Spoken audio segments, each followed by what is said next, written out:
सौम्या पोखरेल जब से चर्चा में आया हुआ है, सौम्या पोखरेल चुप नहीं बैठे और अपने फैंस के लिए हमेशा सौम्या पोखरेल कुछ ना कुछ नया तरकता भड़कता सॉन्ग लाता रहता है। दोस्तों मैं आपको बता दूं कि सौम्या पोखरेल का और भी एक ज़बरदस्त सॉन्ग आया हुआ है जिसमें लोगों का काफ़ी ज़्यादा बेसब्री सा डिमांड भी रहे और मुझे लग रहा है कि इस गाने को सुनने के बाद सौम्या पोखरेल को 101% फिल्म इंडस्ट्री में काम करने के लिए मौका जरूर खेसारी लाल देंगे। आपको सुनाएंगे सौम्या पोखरेल का ऐसा कौन गाना है जिससे खेसारी लाल भी अचंभित फील कर रहे हैं और कह रहे हैं कि सौम्या पोखरेल को हम भोजपुरी इंडस्ट्री में जरूर काम करने के लिए मौका देंगे। लेकिन बीते कुछ दिन पहले सौम्या पोखरेल ने खेसारी लाल से मिले और सौम्या पोखरेल को खेसारी लाल ने भी ये भी कहा है कि हम इन्हें भोजपुरी इंडस्ट्री में काम करने के लिए मौका देंगे। लेकिन सौम्या पोखरेल फिर भी चुप नहीं बैठे और सौम्या पोखरेल चाहते हैं कि जितना जल्दी हो सके हम अपने भोजपुरी इंडस्ट्री में घुस जाए और तहलका मचा दे, क्योंकि सौम्या पोखरेल का एक सपना है कि भोजपुरी इंडस्ट्री में जाके मैं भी एक हीरोइन बनूं। क्योंकि सौम्या पोखरेल खेसारी लाल के फैंस इसलिए बने हैं क्योंकि सौम्या पोखरेल को पता था कि खेसारी लाल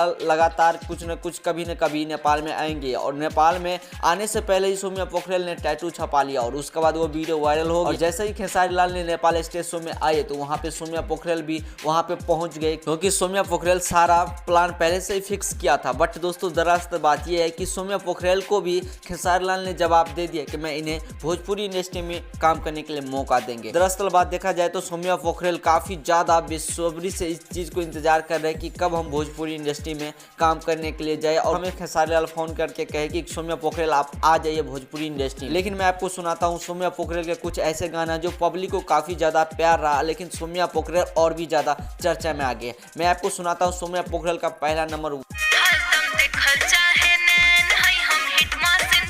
ये गाना से दोस्तों सौम्या पोखरेल खेसारी लाल के टैटू वाली से काफ़ी ज़्यादा जानने लगे और इस पे इन्हें काफ़ी ज़्यादा लोग भी प्यार करने लगे। लेकिन दूसरा गाना मैं आपको सुनाता हूँ जो सौम्या पोखरेल ने खेसारी के बर्थडे पे एक गाना, फलसे खेसारी लाल का बर्थडे कहीं और पे था लेकिन सौम्या पोखरेल अपने घर पे यानी नेपाल में भी सौम्या पोखरेल खेसारी लाल के बर्थडे मनाई और उसके बाद सौम्या पोखरेल ने खेसारी लाल के बर्थडे पे यही गाना को रिलीज किया था।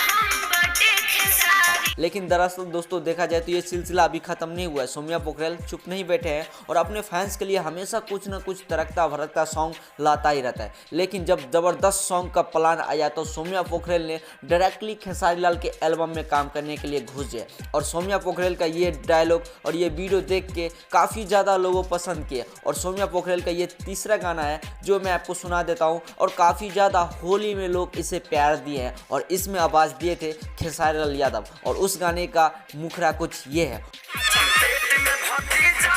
और इस गाने के बाद दोस्तों सौम्या पोखरेल और भी भोजपुरी इंडस्ट्री में जानने लगे, लोग उन्हें पहचानने लगे, काफ़ी ज़्यादा चर्चा में आ गए। लेकिन दरअसल बात देखा जाए तो सौम्या पोखरेल बहुत ही ज़बरदस्त सीन में और लुक में काम करने के लिए तैयार हो चुके हैं और सौम्या पोखरेल का एक सपना है कि कब हम भोजपुरी इंडस्ट्री में घुस जाए और जिसके लिए सौम्या पोखरेल लगातार कुछ न कुछ अपने फैंस के लिए अपने चैनल के माध्यम से अपडेट रहते हैं और गाना रिलीज करते ही रहते हैं। लेकिन दरअसल बात यह है कि सौम्या पोखरेल को बहुत ही जल्दी भोजपुरी इंडस्ट्री में काम करने के लिए मौका मिल। बट आपको क्या लगता है कि सौम्या पोखरेल भोजपुरी इंडस्ट्री में काम करने के लिए जाएंगे या नहीं जाएंगे? आप लोग कमेंट सेक्शन में जरूर बताना और ऐसे ही अपडेट पाने के लिए हमारे इस चैनल को सब्सक्राइब जरूर करना।